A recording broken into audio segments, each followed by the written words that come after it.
from the session. When we're talking of balancing life, how relevant it is for you, and what do you want to discuss over here today?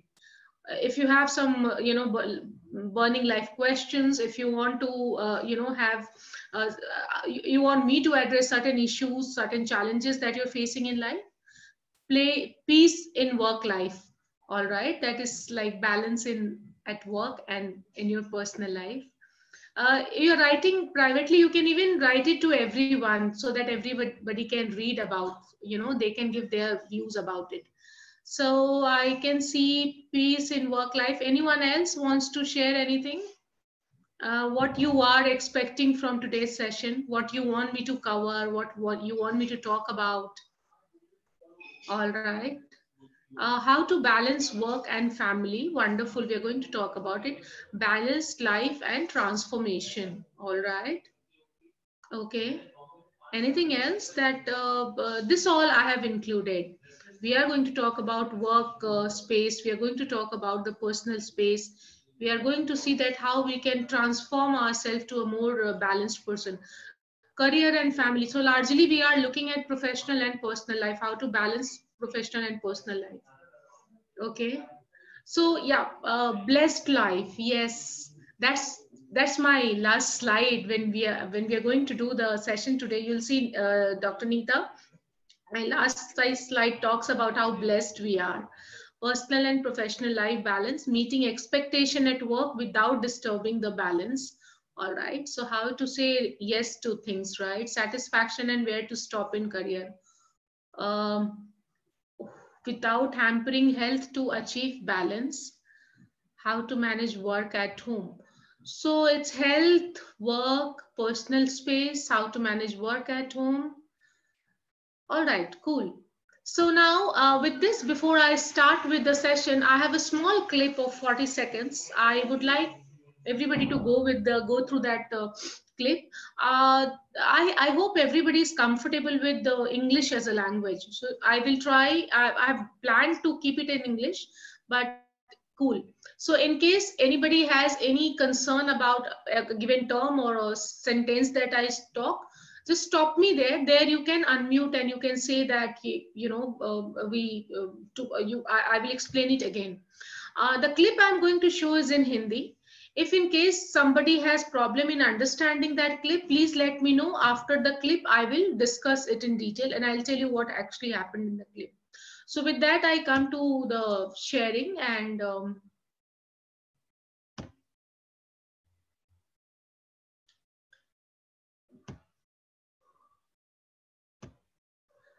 is it visible to everybody?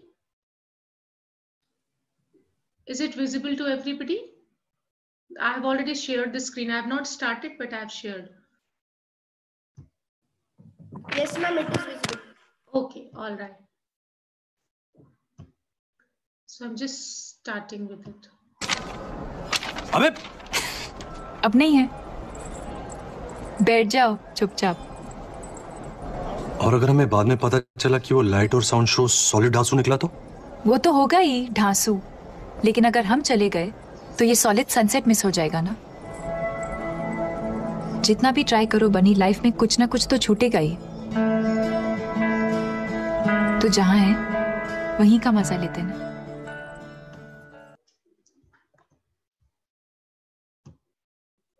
So how was the clip? You all understood, or is there someone who has who could not understand the language? Everybody has understood the clip, I mean the language. Okay, so so the first thing, the first takeaway that I want all of us to come on the same page is that whatever best that we try, we keep trying, we work 48 hours per day, but still something you're going to miss out. You can just get what you are in the present. At the most, you can manage, or what we call control, couple of moments before and after that moment, nothing more than that. So one thing we have to come in agreement, a common agreement with, and more than with others, we have to come in agreement with ourselves that whatever best we try, we are going to miss out on something. So that FOMO, what this millennial generation calls, is fear of missing out. first thing we have to do for a balanced life is come out of that FOMO, fear of missing out. Whatever best you try, you are not going to be omnipresent. You will miss out something or the other in life. And our entire understanding, learning, acceptance of balance in life starts with this fact that whatever best we try, something is going to be missed out. All right. So with that, I come to the presentation. There are around 20 odd slides. As we will go with the format that we have followed as of now, that we will be using only chat box, but I may miss out something really important, relevant to slide in the chat box. In that case, just unmute and talk about it.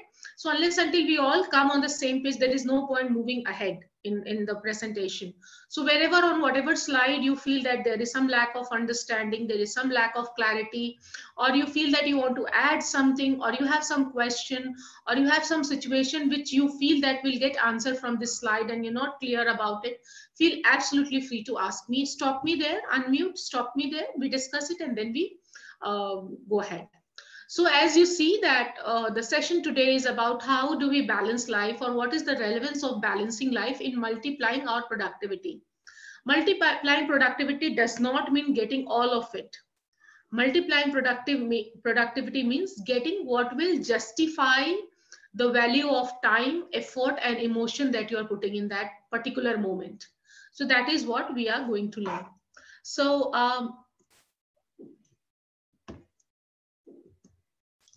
So now, first of all, a very, very simple question from all of you. Why do we need to balance? Why balancing has become such an important thing in our life? Why we all keep talking about it? Why we are having this discussion today in this forum? Why to balance? Why balancing is so important? Anybody wants to talk, or if you can just write in the chat box, why do we need to balance?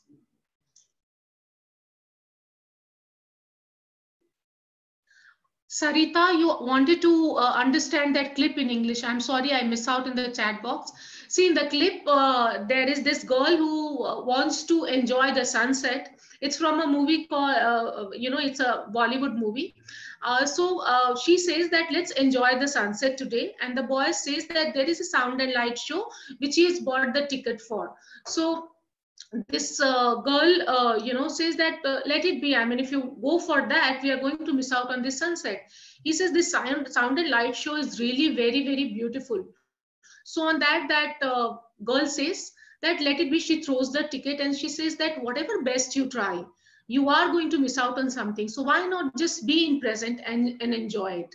So that is what that clip was about. Sarita, I hope you are clear about it now. So now people are saying that we need to have a balanced life because we want to do more to be more, for peace of mind, for stable and peaceful mind, to cope up with all the situation and desired goals, to achieve our goals without stress, to get satisfaction for what we are doing, for mental stability, better performance, to manage each and every situation. But this is all about ourselves, right? So isn't it a fact that we want to balance our life because we love ourselves, because we are our favorite? So today the first takeaway was that we have to understand that we can't do it all. Something or the other will be left behind, and we should not have that fear of missing out. So that is the first mantra of having a balanced life. Don't try to do it all. It's all about choices that we make. The second thing is that we all need to accept today that we are selfish. We are our most loved person. We love ourselves the most. See, if you look at the concerns, the answers that has come for why to balance, that we want to have more productivity, we want to have more peace, we want to have a better life, we want to have a better mental state. But it's all about we want to do things for ourselves. So when we actually talk openly or without any inhibition, we all will accept the fact that balancing is important for us because we are in love with ourselves, because we are our favorite. So accepting the fact that we are selfish is the most selfless thing that you can do. It's very hard to accept. Deep within, we all know that's our happiness, our peace, our emotions, our productivity, but somewhere we don't accept it openly. So the second mantra today is, let's not have any inhibition in accepting that we are selfish and we love ourselves. We are our favorite. So that is the second thing. Now, before I move ahead with rest of the session, what, as discussed with you, as referred by you, these are the certain things we are going to talk about. We are going to understand life balance. We are going to recognize the sign of imbalanced life. We are going to talk about the myths. There are certain very, very prominent and well accepted, these myths are being discussed and believed by most of us. Then we are going to talk about how do we balance our community. Being an educator or a researcher, most of us are community leaders. We are the change makers. So if we are talking about loving ourselves and balancing our own life, it's not just possible to concentrate on us unless until we have a balanced community around. When I'm talking of community, it's about the students, it's about our colleagues, it's about our parents, it's about our families, it's about our spouse, it's about our neighbors. So how do we create balance in others' life? How to balance? There are certain balancing tools which will tell us how to draw boundary, how to say no to people, how to have that time for yourself, is what we are going to discuss today. So first of all, we have to understand what is this life balance all about. What are we trying to achieve out here? So as you see that we have got limited sources in terms of time, energy, and money. We all agree to it. Now these limited sources come from family, society, and work. So either we are getting it from them or we are giving it to them. So basically all these resources that we have, that is time, energy, and money, we are getting from family, society, and work. Now, based on our priority and the demand that we are getting from these people, from family, from society, and from work, we are supplying it.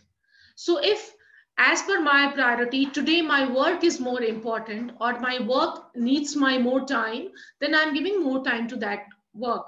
Today my parents are unwell and they need some kind of health, they need my time or they need some kind of financial help. So my money and time is going more to them.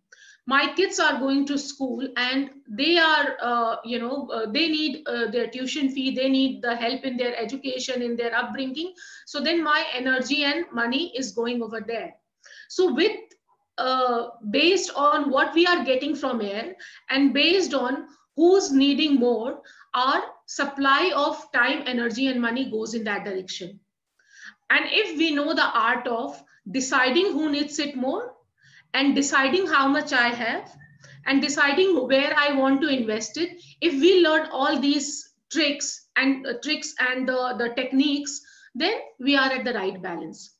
Now, before we move ahead with the tricks and techniques about creating that balance, as I discussed, we are going to talk about what is actually life balance and how it changes for different people, different point in time. So if you look at this is Maslow's hierarchy of need. All the management teachers or people who have had HR as a subject during their graduation, you must have seen it n number of times. And you also must have tried to identify where do you stand on this pyramid, what need you are trying to fulfill. Are you still at the basic needs, or you have moved ahead to social needs, or you have actually reached to self-actualization? Many of us must have had by now.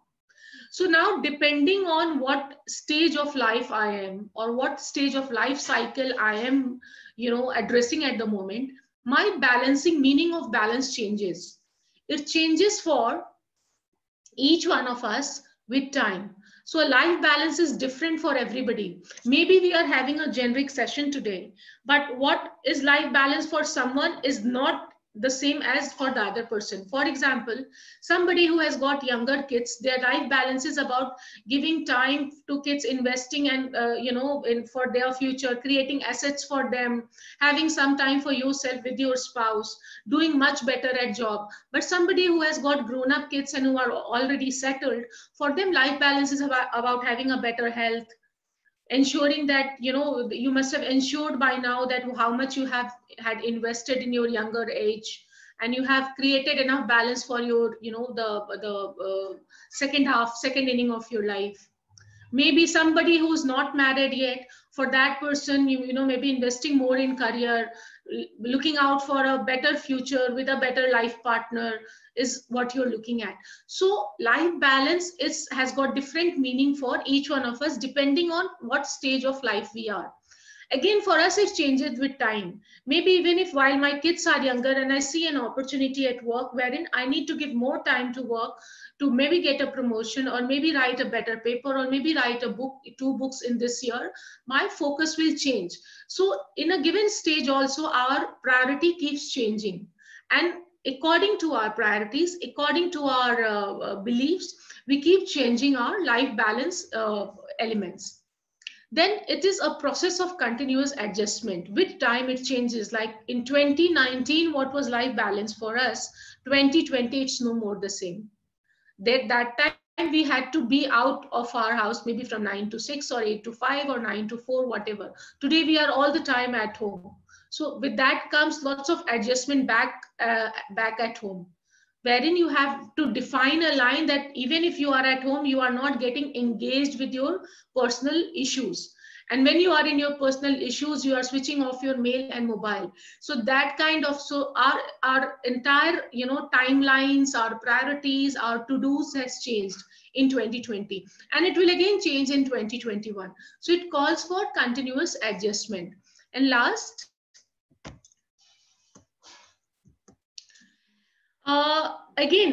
balance does not mean that if you've got 4 elements in life that is in your priority, that is your emotion, your health, your work, and your relationship. So you divide your 24 hours divided by 4, so 6 hours each you're giving to each of the element. It's not like that. Maybe all these 4 are important and a relationship needs maybe just 1.5 hours a day, and that's enough for it. Or maybe your professional life just needs, maybe it needs 12 hours a day. So balance of the thing you have to do in 12 hours. So it's about giving due weightage, not giving equal weightage to each of the aspects. So that was about understanding what life balance is and how it changes with time. Now, before I move ahead and I talk about the myths about life balance, I would like to understand from each one of you that are we on the same page, or you want me to add something about it, there is some lack of clarity, or you have some experience or some point which you'd like to add and share with all of us. Just share in the chat box, or if you want to unmute, that is fine with me, but sharing in the chat box is the format. So just share in the chat box if we are on the same page. Going fine, all right. In terms of speed, are you finding it fast, or it's I'm on the right track? Just share in the chat box. In terms of the speed of the session, the flow of the session, are we going too fast, or we are all right?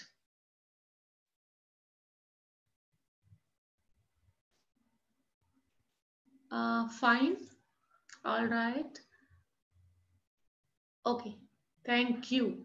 So now I move to the next slide, and in coming 3 slides, I'm going to talk about 3 major myths in life that impact us and that must have impacted you sometime in your life, or you also have these myths about others. So now, before we move ahead, understanding tools and techniques of balancing life, we will we'll understand the myths of life balance.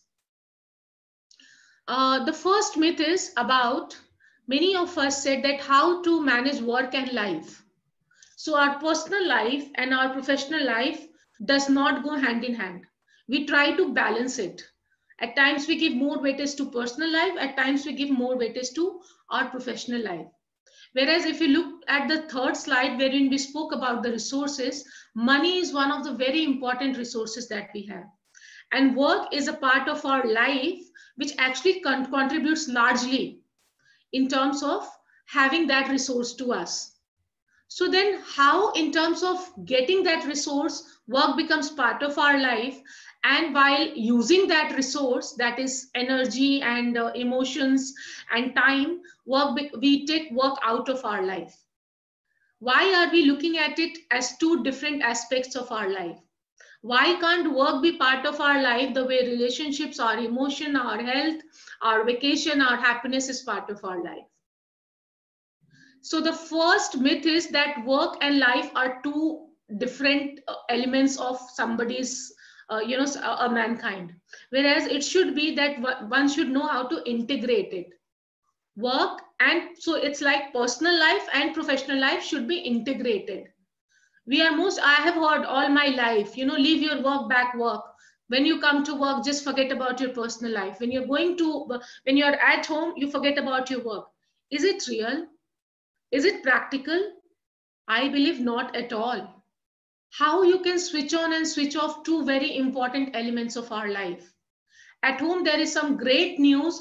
Can you stop yourself from not sharing it with your colleagues? Or there is some wonderful news at work. Don't you come back home and celebrate it? So when we are doing it with pluses, why not to do it with those, pressures, those, challenges, those issues back at work or in life? So why can't we integrate it? And that is what the first myth we need to break. We have to learn to walk hand in hand with our personal life and professional life. We are not robots. It can't happen with switch on and switch off. That 9 o'clock in the morning, you switch off the personal life. 6 o'clock in the morning, you switch off the professional life and switch on the personal life again. It does not work like that. So what we have to actually do is we have to prioritize. It's not switch on, switch off, but it's getting one step ahead and keeping work at the forefront when we are in that space, and getting back again, keeping work aside, but not in terms of switching off from there. It's not real. It's not realistic. So as human, we keep thinking about our issues, challenges, achievement all the time. But we can't differentiate between personal and professional. If we try to do that, we build our pressure on ourselves. Nobody is expecting you. Your family is not expecting that you stop thinking about your work. But what your family is expecting while you are thinking about your work, while mentally you are suffering or you are enjoying something related to work, you give some attention, some time to your personal life also. Same at workplace. What is expected out of you is not that you leave your personal life and forget about your people. What is expected that when you are here, you concentrate more, you work more towards the institutional development and personal development in professional space, and whatever is your personal challenge, define a time and address it that time. So instead of balancing and one goes up, one comes down, we have to integrate it. By integrating, actually we are helping ourselves by not having a pressure of forgetting about things, not putting a pressure of deleting something from our system for some time. Everything is part of our system. We have to just decide and realize that which time is for what productivity. So that is the first myth. Second myth is that women need it more. This I realized when I started doing this session earlier. This session, even I used to call it as work-life balance. But with time, I realized that it's not work-life balance. It's actually balancing life. Work is actually part of our life. The second thing was that when I started this program some 15 years back, so these corporates would call me for these sessions on International Women's Day, or they are having some women related CSR activity wherein there are 25, 30 women, female sitting, and I'm having this program for a day, 3 days or 5 days. For a larger number of years, I never had male, participant for this program. And even I was understanding that it's only females who are multitasking and who need some balance in their life, because they are involved in n number of things in life, and that is why they just need the balance. But with time, when I started spending more time with my family, when I got into my startup, I saw many men working around. I was seeing all my colleagues, going back home with the groceries, while at home taking care of their insurance, taking care of their kids' education, taking care of, some health issues related to parents. I realized even they need balance. It's just that the multitasking they are doing is not so much talked about. It's not so visible. They are handling many indirect responsibilities. So this myth had two parts to it. One part was that at times women would play that victim card. Oh my God, so much of work, so I won't take this responsibility. I can't do that. In the evening, I have so much to do at home. The second part was that even they had disadvantage in many job roles.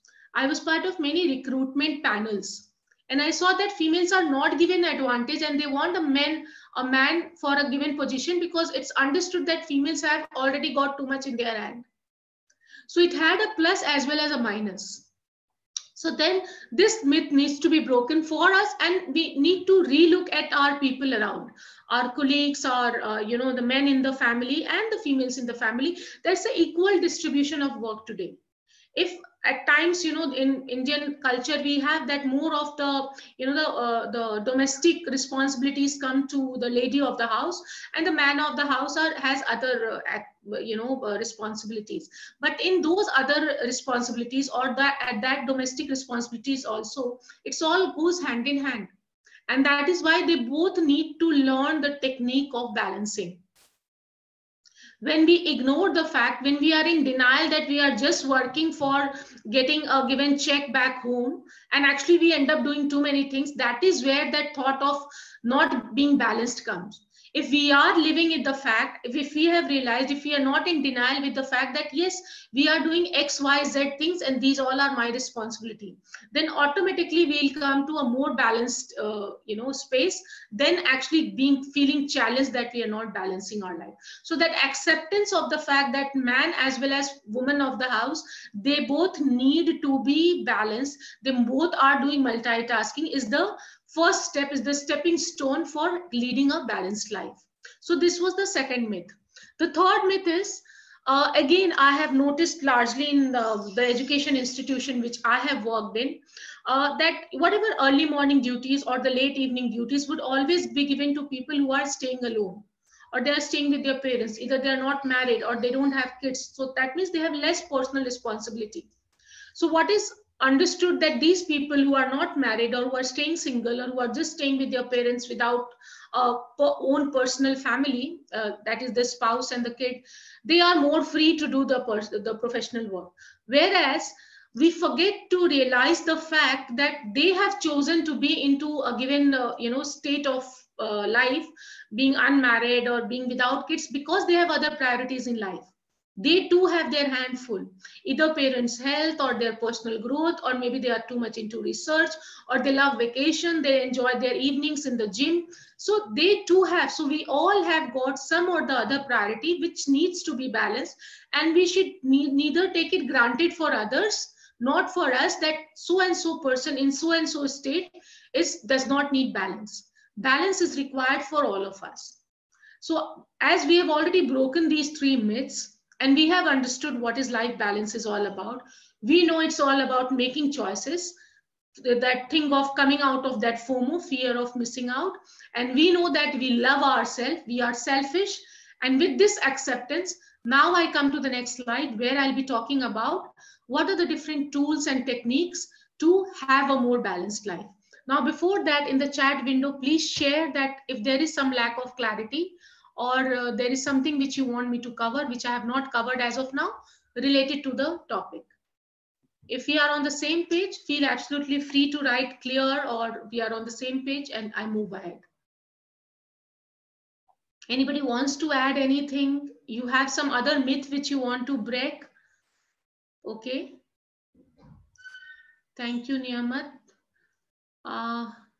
Thank you, Neelam. So anyone else, anybody wants to talk about any life issues and challenges which you have faced as of now related to these slides?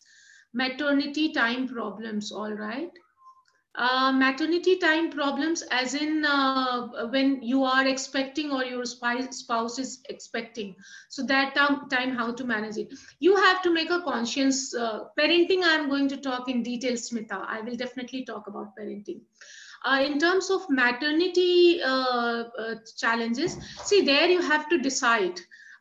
Again, I said that you can't have it all. So now you have decided to go ahead with your family way. Before that, you must have planned many things in terms of material, in terms of the support from your organization, in terms of support system in your family. So once you have looked at all of it, you would understand that what kind of support you are going to get into. Now the support which you feel, suppose your organization is not very open in terms of anything beyond what is written. So if it's written that you will get a 3 months maternity leave, and you feel, you have seen, or you have that gut feel that in 3 months you won't be ready with the, you know, with the baby being at home and you coming back to work, then you make a conscious choice. Either go for a sabbatical, or you see that in your family if you have any health system. But what I'm trying to say, that you pre-plan your maternity. If you have pre-planned, understanding, not by just dreaming about the support that you will get, but actually about being real, about understanding that whatever you know, help that you have got, 1 second, whatever help that you may get, so just have a communication with that help. So it could be your family, could be your workplace, and if you don't have any help, then you have to make a conscious choice. Either you need to go on a sabbatical, or you need to wait for some time, maybe to get promoted, or maybe to get into a job wherein you have got better maternity policies, and then get into it. Many times I have seen that people come into maternity and then they start planning it, whereas you plan it only when you feel that there are certain support system you have created. Or just having again over expecting from yourself that you will be able to do it all, I'm sorry, you are putting yourself in pressure. Then you can't blame your organization or your family or your in-laws or your neighbors that they're not supporting you. So it has to be a well communicated thing between you and your partner if you want to get into it, and you have planned it well, it becomes a kind of a lifetime experience. If you haven't planned it well, then more than both of you, it's the new life that comes on earth that suffers. So it has to be well planned, on time, in the right situation. That is what I understand. But apart from that, if you have landed in a situation which you would like to share at the end of the session, we'll share it. So now somebody had written Divyang. There are now policies within different organizations wherein they help you with the certain things. I'm not an expert of handling that topic, but what I have seen in people in my organization or in my neighborhood, there is enough support available in society today, in terms of help, in terms of counselors, in terms of housekeepers who can really help you performing your job. So that help can be taken. But the bottom line here is that you have to understand that it's about choices that you make. If you over expect from yourself and then you come into an inbuilt pressure, you are building on a pressure for your own self, then you can't blame others. So first you have to come with the realization that yes, I love myself and I have a limitation. What if I am not able to do it? What I'm going to lose? At the most, I'll not get a promotion. At the most, my neighbors will not worship me. At the most, my family will not give me so much of respect, but at least I'll be at peace with myself. And that is the most important thing. Acceptance of what you can do and what you cannot do. Then doing it all and creating a pressure on yourself and creating lots of negativity for people around you. So acceptance is the core to it. Accept your reality, accept your productivity, accept your abilities, and then identify what you want to do and what you cannot, what you can do. So with this, I come to the next slide, and that is about, before we move to the tools and technique, I'll quickly run through the symptoms of unbalanced life. I'm seeing a couple of things coming in chat box. Hypothetical, that is for the, okay, great. Thank you. So there are certain symptoms. The first symptom of an imbalanced life. So just try to think to yourself that are you having one of these symptoms? Then maybe you are lacking balance somewhere. And I'm sure one or the other of these symptoms, all of us have. There is no perfect point wherein we are just perfectly balanced. As I said earlier, it's a matter of continuous adjustment. But yes, we can decrease the level of unbalanced, stages in life, and then we can come to a better balance all the time. But it can't be perfectly balanced ever, because our life is also dependent on too many unexpected things around. So the first thing is that you are always late for most of the issues. Maybe you are late for your classes, you are late for some family get-togethers, you are late for catching your train or bus. So that is the first sign. The second one is that you are not able to do your things right now. So every time that you are sitting to write a book or write a chapter or make a presentation, you think that, okay, I'll do it tomorrow. All right, I'll do it on Monday. Then Monday you think I'll do it on Tuesday, and then the deadline comes. The third one is that you are disappointed with your own self.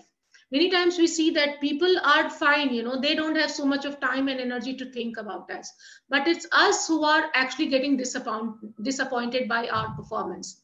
The next one is the poor self motivation. You are not motivated to do your things. The best sign here is that in the morning you don't feel like getting up.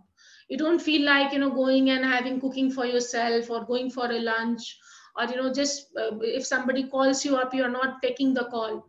You are absenting from most of the ceremonies, celebrations, your work responsibilities. You don't feel like attending it. Then when you look at your blood report, there are too many bolts and reds there. There's too many blood sugar, and your BP and your cholesterol and your creatinine, everything is going haywire. So the more you go ahead, the more is the serious symptom that you would start facing. Then comes stress. You can't define stress. Stress, actually, if you go to literal meaning of stress, it's a very positive work. It helps you to grow. It helps you to move. But when we talk of stress, it's all about the challenges and issue. Everything in your life starts coming up as a challenge. Even, having a normal life, just getting up in the morning, just enjoying a vacation also starts becoming a challenge for you. And then you feel burnout. Burnout is a stage wherein you don't just feel like doing anything. You don't know what to do next. You are totally blocked. So that is the kind of risk that you involve if you don't take a balanced life. As I told earlier, some or the other symptom we all can relate to. Before it gets very serious and very severe, and we come to a point wherein taking a U-turn becomes quite a challenge in itself, it's better to be aware and start having these tools. Now, there are a couple of tools I have listed. We'll talk about it one by one. The first one is Geo or Ginedo. That is live and let live. Live and let live is start enjoying the first thing for a balanced life is, as you love yourself, start having some time for yourself. So me time is very, very important. My me time is when I go for my walk, my run, or when I'm driving, or when I'm cooking with my music on. For somebody, it could be your meditation time. For many people, it's the time just before your bedtime. When you're just lying on the bed, you're not fast asleep, but you're thinking about how the day has gone and planning how the next day would be. But that me time is very, very important. So out of 24 hours a day, at least 1 hour every day, by default, 1 hour every day, try to take out time for this 1 hour and just be with yourself. Listen to your silence. Listen to your inner self and understand that what you cannot do.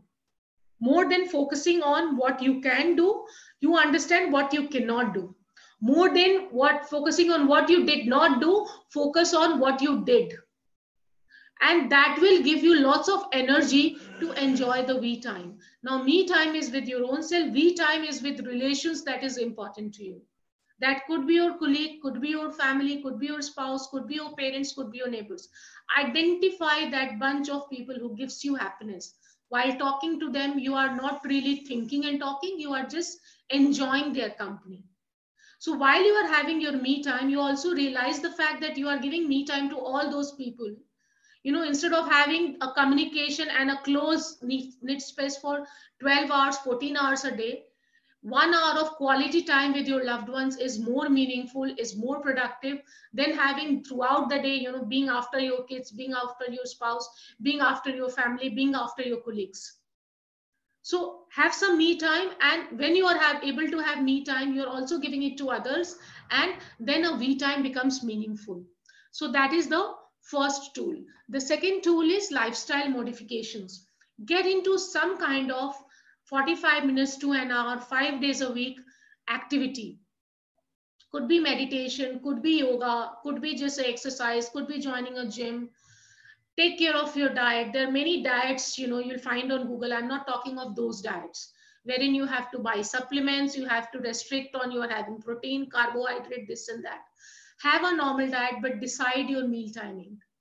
Have a balance in terms of if you have indulged too much, the next meal you can skip.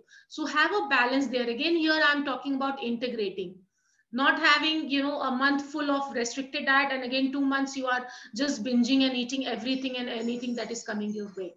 So having an integration of a balanced diet is important. And last, rest is not mentioned most of the time when we talk of lifestyle modification. I'm talking of rest here because that will rejuvenate you.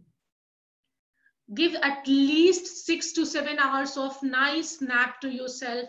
So, just before going to bed, maybe around 10 o'clock, have at least 1 hour of tech detox. Don't have any screen around. And that will help you to have a nice nap. And in the morning, when you get up at 5 o'clock, you're ready to begin your day. Okay, so these are the certain lifestyle modifications. There are many more which many of you must be practicing, and do share when when we are having the discussion at the end of the session. Then keep planning, keep making your long-term 3 years, 5 years, 10 years plans, keep revising it, and break those plans into short-term plans. So today what you're going to do, which will fetch you XYZ 5 years down the line. So maybe in 3 years, you want to write 6 books. So every day, how many chapters you're writing, or how many pages you are reading, or how much literature review you are doing. So make your long-term plan and break it into short-term goals. And keep noting it down. We keep talking to ourselves, but writing is a very good practice. While you're writing and you're revisiting, actually it works as a reminder to yourself. So always write your thoughts about your future goals. Prioritize. This 80-20 rule is very, very meaningful. It really works well. You would see that, for me, it's first half of the day. So morning 6 till evening, afternoon, morning 11:30, 12 is I'm into high energy zone. And I've seen most of the people being into that high energy zone. So if you are being very productive, if you are focused, if you are able to put in your effort during that time, rest of the time of the day, you are actually you can go easy and you can get better results. So 20% of effort actually fetches you 80% of outcomes or goals in life. It same goes for time, it same goes for money. So 20% of your effort actually fetches you 80% of the money that you're earning. But that 20% has to be undivided attention, has to be totally focused towards that particular goal. As I've spoken about, breaking your long-term goals into short-term goals, and after every achievement, take a healthy break. That break could be just a walk, just a cup of coffee, or just going for a movie, or just having some good time with your loved ones. So taking healthy breaks is very important. Celebrate your achievements. The achievement could be also that today you decided that, for coming 7 days, I'm going for a 1 hour morning walk, and you did it. So on 8th day, take a break, go for a late, get up quite late, because for morning walk, maybe you're getting up at 5:30 in the morning.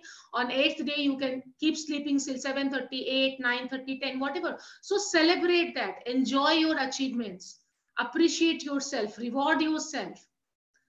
All this is important because that gets you to get back in action. Then vent out walls, very, very important. What happens? More than others judging us, we end up judging our own self. We judge ourselves that if we are jealous, we are doing something wrong. We judge ourselves that if we are into a bad company, or if we are with somebody who's not a good person, rest of the world is going to judge me. And actually, the world is not judging us. It's we who are thinking so much. And how you realize the fact is when, you start talking to people. Talk to your family, talk to your friends, and you'll find that these emotions, these reactions, these responses are very common with everybody. We all feel jealous. So there is no harm in accepting it in front of somebody who can understand you, who can listen to you, and who will not judge you.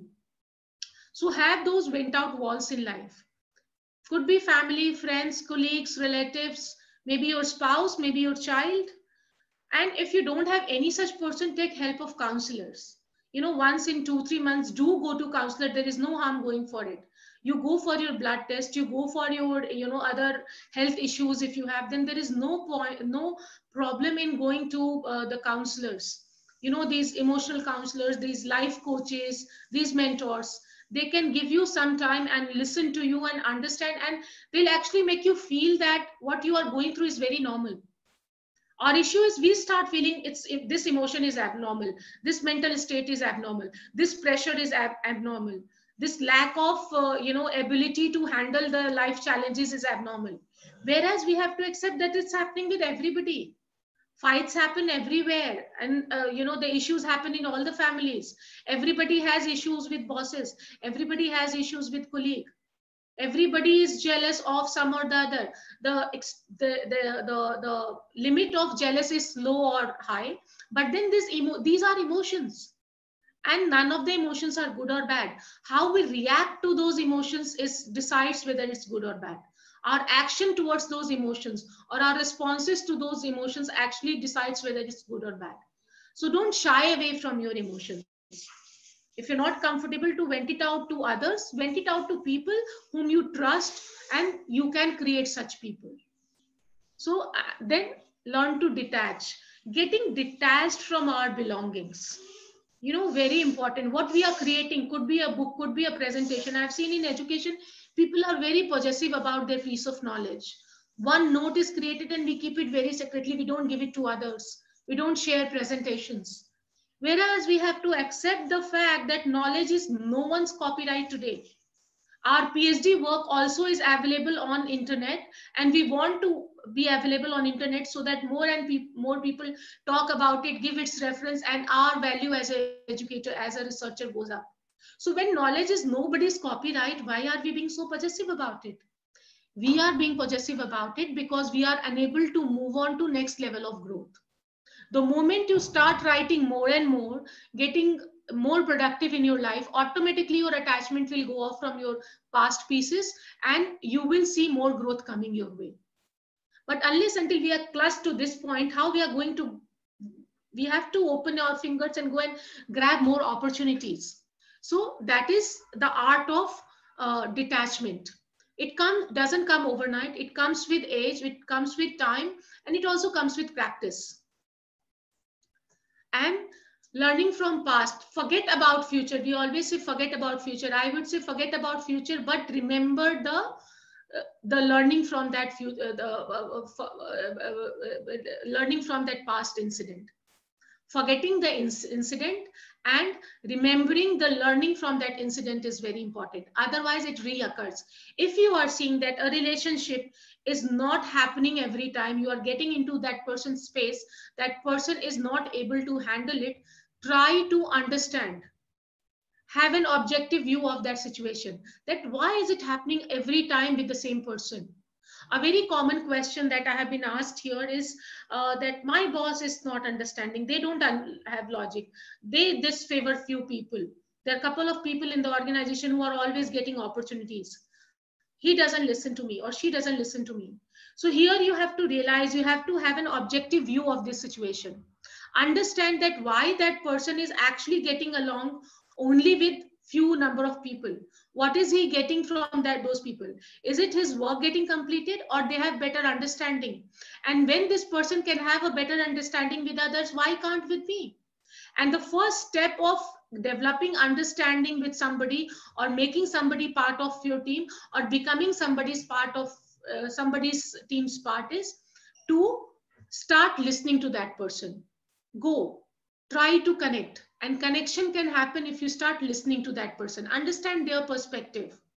The moment you are listening to someone, 70% of the relationship issues will anyways goes, because we all love that somebody is listening to us.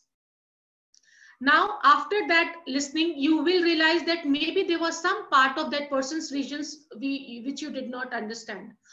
Or maybe you realize that that person is absolutely rubbish, does not talk sense, and you have some input to give. So now be straight, but don't be arrogant. Now you can talk to that person, explain the thing in organizational or community's benefit, not by saying that this is what I'm going to get out of it and this is what you are going to get out of it. If you're talking about yourself, that person won't be interested. If you're talking about that person's benefit, that person will feel that you are trying to butter that person. So instead of talking about that person or talking about yourself, talk about community without any arrogance, but be straight. 90% of the time I have seen, if you start with connecting, listening, and then explaining, most of the relationship issues are being taken care of, be it in personal space or in professional space. So that was the second last tool. And the last tool which I would talk about here is live every day. There is no TGIF. TGIF is thank God it's Friday. Again, I have heard people talking that, oh, it's Friday night, let's enjoy. Oh, it's Friday evening, now coming 2 days, I'm going to be easy. Let's enjoy all the evenings. Let's enjoy all the lunch breaks. Let's enjoy all the breakfast. Why to wait for Saturday, Sunday? Why can't we integrate our weekends and weekdays? Why can't we remove those black two black numbers from the calendar? So Saturday, Sunday is either more bold or it's in red or in black. Why can't we have all the 7 days as just a week? Why do we need to decide between a weekday and weekend to work and to enjoy? Why can't we have fun while we are working every day? Why can't we enjoy each and every break every day? So that is the last tool for a balanced life, that is living every day. Now, as we have all these tools, I see there are a couple of comments in the chat box. Let me just go through there. What is TGIF? I explained, thank God it's Friday. Forgetting the incident, but not the lesson learned. It very difficult to follow. Neelam, it's very, very difficult to follow. I will give you an easier tip to be able to, start following it. As I said earlier, start having objective view. Treat that incident as an object till the time that you are part of that incident. So suppose you had a heated argument with your spouse in the morning. Now that time, just move out of the situation. At that time, if you try to address it, there'll be a problem. Come back during a break or at night when you are off to sleep or whenever you are going to face that person next. Before that, remove yourself from the situation. Place someone else. Think that there is the same situation with you not being part of that situation. Place yourself with someone else. Look at your perspective. The moment you are able to look at your perspective as a third person, you will be able to look at your spouse's perspective also as a third person. Now, when you are able to look at both the perspectives, you will easily get the answer that where you went wrong, what you could have done better, how you could have sorted it in a different way. And then you will forget that incident, but you will remember that what is the learning out of this situation. I personally try it and it helps. I'm not saying I don't have issues in relationship. All of us have got different types of issues with different relationships, but it helps to actually handle it in a better way next time. There are more things coming in chat box. All right, Neelam. Okay. So now we come to the next part, that is power to empower. I spoke about that we can't be at balance if our community around is not in a balance. So here I'm largely talking about our student community because that's one of the biggest responsibility we have. But the similar techniques you can use for your kids, for your spouses, your relatives, your colleagues, the entire organization. The first and the most important thing is when we are into a mindset, we think that everybody else should understand the importance of that mindset or everybody should be on the same page. So it's very important for us to know others' aspiration also. Maybe my aspiration at this point of time is to become a great educator. I am writing lots of books, I am writing lots of papers. But the other person who's coming in my class, that person's aspiration is to start his own startup tomorrow or to get a great job tomorrow or is coming to class just to please their parents. Or in my family, if I give example of family, maybe my aspiration is to build lots of assets and invest at the right place to have a financial security. Whereas for my parents, it's more of a health security. For my spouse, maybe it's more of an emotional security. For my kids, it's more of fun in life that they're looking at. So until I know others' aspirations, I won't be able to balance their lives or to contribute in the creating balance in their life. We try to give others what we want to give or what we have, whereas we should try to give others what they want. Now again, the question comes how to balance there between our want and other wants. So it's about prioritizing. You have to see that how you are coming to a stage wherein most of the priorities in that community is being taken care of. So I'll give you example of a class.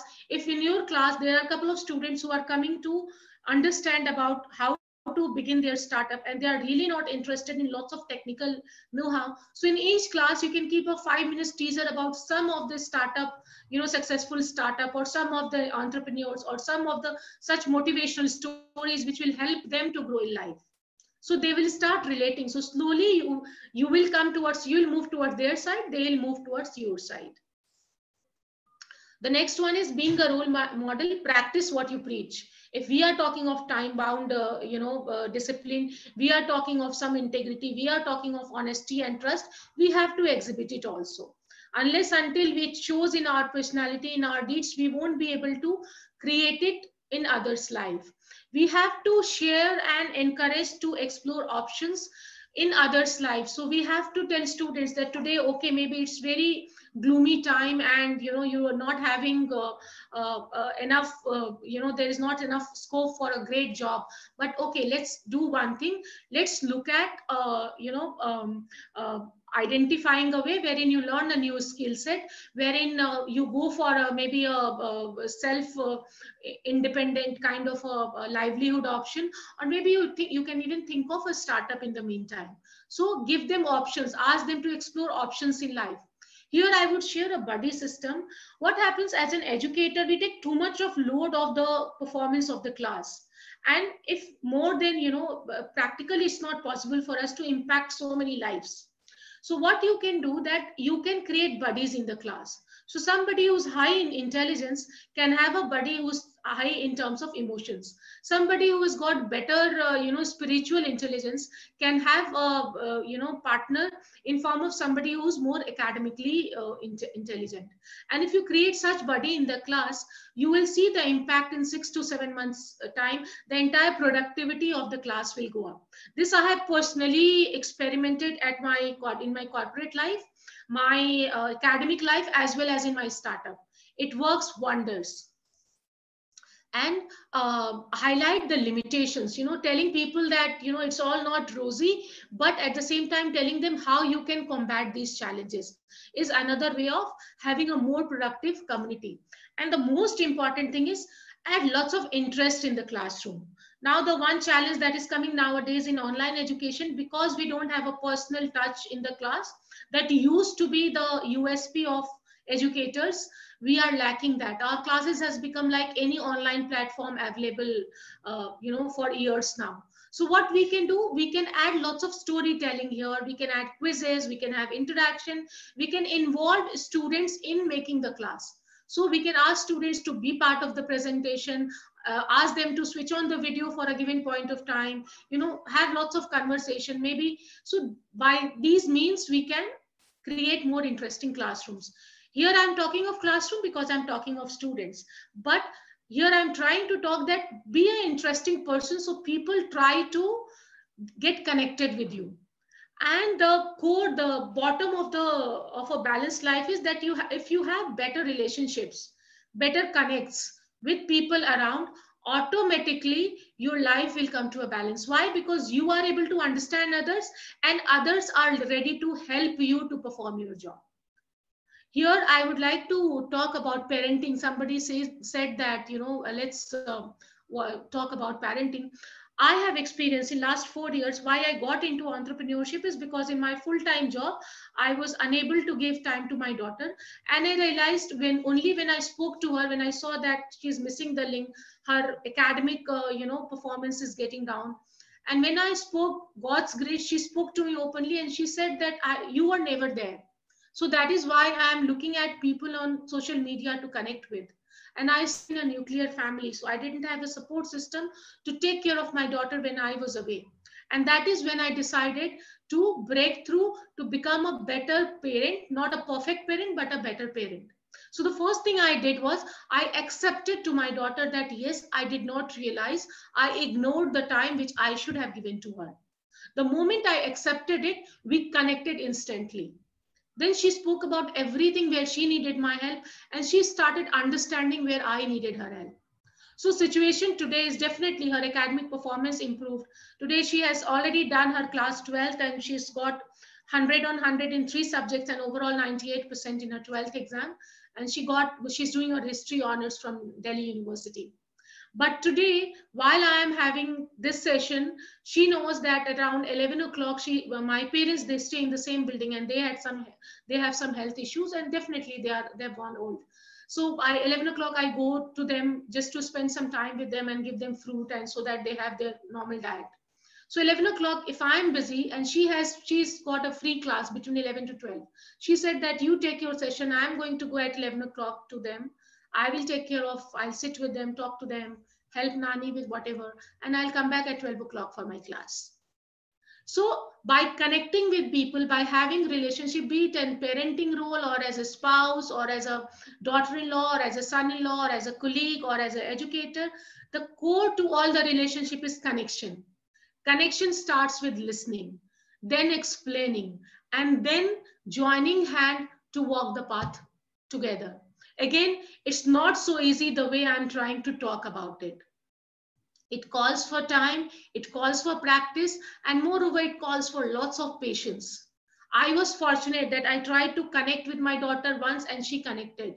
Maybe in one of your cases, it calls for a time again and again. Every day or maybe twice a week, sit with your child, listen to them. And they are beautiful people. They are so non-judgmental. They are not like our generation. They don't judge. They are very open-minded. So listen to them and then talk to them. And then definitely you'll be able to connect. The moment you have connected, no third person can tell you how to be a great parent. Because all of us are different type of parent. All of us need to be different type of parent. So that was my 2 cents on parenting.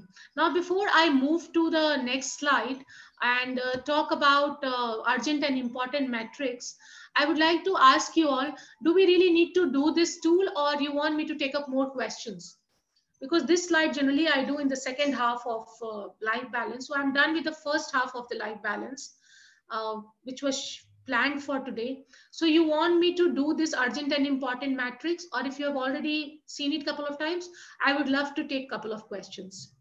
So a couple of you can either unmute or you can write in the chat box. If you want me to go ahead with the presentation, write option A. If you want me to take up more questions, write B. A is for more in session. B is for B is for questions. A. Madhura says A. Tularam says I'm looking for more answers, more responses. A, if you want me to go ahead with the session, A. All right. Cool. Wonderful. That's quite a motivation for me. That means the session is going fine and we are on the same page. You were looking for what I had to offer. So wonderful. So now I'm going to talk about the urgent and important matrix. There are 2 types of assignments in our life. One is urgent and the other one is important. As it says here by one of the US president, that 2 kinds of problem, the urgent and the important. The urgent are not important and the important are never urgent. So urgent is time bound, which needs immediate attention, and important is got its impact. So important is the kind of work or the kind of activities or kind of issues in life which are well thought of. Why? Because they have greater relevance in our life. So urgent is time bound, needs to be done right now. Important is which has got a larger impact on our life, which has got better outcomes for my life, which is more in terms of value, the value that I will derive in my life. So based on these 2 elements, I have got this priority mix, that is urgent and important priority mix. There are works that is important but very urgent. So very important and very urgent. The other one is very important but they are not urgent. And these, the second quarter, that is not urgent and very important, this one should be our focus. If we plan, if we are able to manage this quarter, that is not urgent but very important, we will be able to handle the rest 3 of the quarters. The third quarter is which is very urgent but not important for us. So that means that needs to be done now but not important. And then the last one is which is not urgent and not important. So we can totally delete these works. So now I'll go. So now if you look at this matrix, it looks like so complicated. Every day, every moment, how you're going to decide that, okay, now I have to take a next step. So it's urgent or important. What do I do with it? So instead of getting too confused about it, we are going to talk about it one by one. And every day during your me time, you can decide your day between these 4 categories, and then you'll be able to create a better balance, manage your time better. So to come to a happy self, let's first look at the first quarter, and that is do it now category, the crisis situation.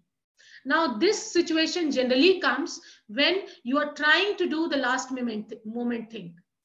This can happen because of your lack of planning, or it may also happen because of your lack of ability to actually foresee the challenges. Many times it's not in your control, like this pandemic, like some death in the family, like some birth in the family. Many times we don't know that it's going to happen right now, and we be always prepared. But we can well plan it and be ready for emergencies also. So that is a crisis situation.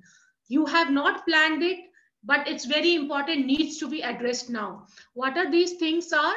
These are certain things like your car breakdown, like a certain issue which needs to be addressed now. Maybe some plumbing issue early in the morning when the entire family has to get ready. But you could have avoided it if you would have done service of your plumbing system on time. You can avoid your vehicle any kind of maintenance issue if you are getting it serviced on time, if vehicle servicing is part of your planning process. So you can really avoid it, but maybe you did not plan it well. That is why it has come. Maybe you have to do an abstract submission today. You kept thinking that I'll do it tomorrow, day after, then evening, then afternoon, then morning. And now today, 4 o'clock is deadline, and you will have to leave your class and prepare your abstract because by 4 you have to submit it.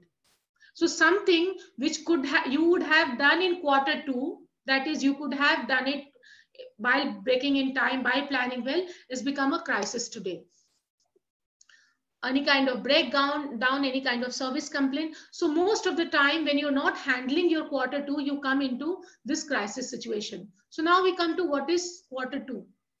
Quarter 2 is your planning phase. Maybe you don't need to give it 6 hours every day. Just by giving 1 hour every day during your me time, you can understand that how can you manage rest of the quarters. These are very important things in your life. These are your relationships, your financial management, your personal growth management, your promotion management. So all these things come under this category, wherein you sit with yourself, listen to yourself, plan, look at what do you want, break it into small pieces and plan it. Long-term planning broken into short-term plans and goals, things which is working directly towards your productivity. Risk analysis, getting into investment, creating some kind of financial, planning for your future, for your kids, getting into some health insurance. So if you have done it well, any kind of crisis can be handled smoothly. Relationship, spending time with your team, with your family, your education, your reading, your learning new skills, learning online tools today. So all that comes into planning phase. If this quarter is done well, then you can really avoid rest of all the quarters. Now coming these 2 quarters, that is the first one is urgent but not important. This thing has become urgent. This is called interruption. Now it has become urgent because it's important for someone else. So maybe for your child, it's very important that you go and participate in the parents-teacher meet, but you are informed about it only late night by your child or by his teacher or by your spouse. So now in your planning, you could not keep it because you are not told about it. But that is very important for the child. So now either you can ask your parents or your spouse to go for it, and if nothing happens, you will have to go for it. But if you have made your relationships well, if you have kept some time for emergencies every day, then you can always handle these interruptions. But the best way to do it over here is to look at your urgent important things and not get occupied by these certain things, that is these interruptions that has come in your life. These could be the regular meetings. Many times in office we have such meetings which is not going to fetch any productivity for us. So maybe you can go and talk to your boss in one of the evenings that, okay, in the morning I have got these many classes, I have to prepare for so and so paper, or I have to prepare for so and so activity or this responsibility. Is it all right that I take minutes of meeting from my colleagues and I can remain absent for this particular activity? Or you can go and say that in the morning I have enrolled for so and so class, can I get an advantage of not attending this meeting and going for this class? I'll be taking all the responsibilities that is given to me during the meeting. I will take the details from my meeting, and I'm ensuring you it will not hamper the organizational goal.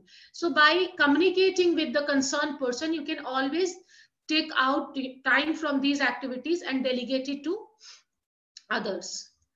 Most of the emails, not important to go and in the morning and look at all the emails. You can always keep it for the second half of the day. So either delegate it to yourself when you are free, or delegate it to someone else when the other person can help you. And the last but not the least, most of us, we consume our time on all those WhatsApp group, the girls group, boys group, school friends group, college friends group, office group, family group, cousins group, then departmental group, project group. There are so many groups, WhatsApp groups we are on. And even if we are not interested in what is happening in that group, it's a normal human tendency now that we go and we start reading those messages. So to avoid those distractions, they try to have those tech detox time, as I said. Decide that only between morning 9 to 8 in the evening, you are going to be online on WhatsApp or Facebook or Insta or LinkedIn. So start giving some time to yourself wherein you are off social media.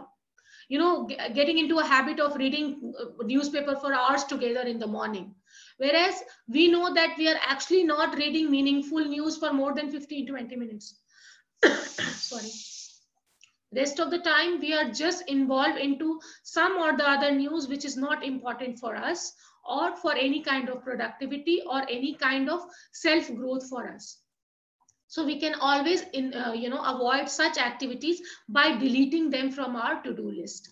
So what I said, again, I would repeat that Q2, if managed well, rest of the quarters can be minimized. And if in case you are getting into some emergency, you can handle it well. Because actually, if you optimize your productive hours, so for me, as I told, it's morning 6 till afternoon 12 is my productive hour. If you optimize that time, rest of the time you can really go easy and enjoy your life while performing your responsibilities. So with that, I come to the end of the presentation for the day. And as I promised that I'll be taking a couple of questions. So now the forum is open for question. You can unmute and talk. Either you have some question, you have some feedback, you want to share some experience related to the topics that we have done today, or if you want me to, you want to share any life experience, or if you have any question wherein you feel that I'll be able to give you answer, feel absolutely free to ask.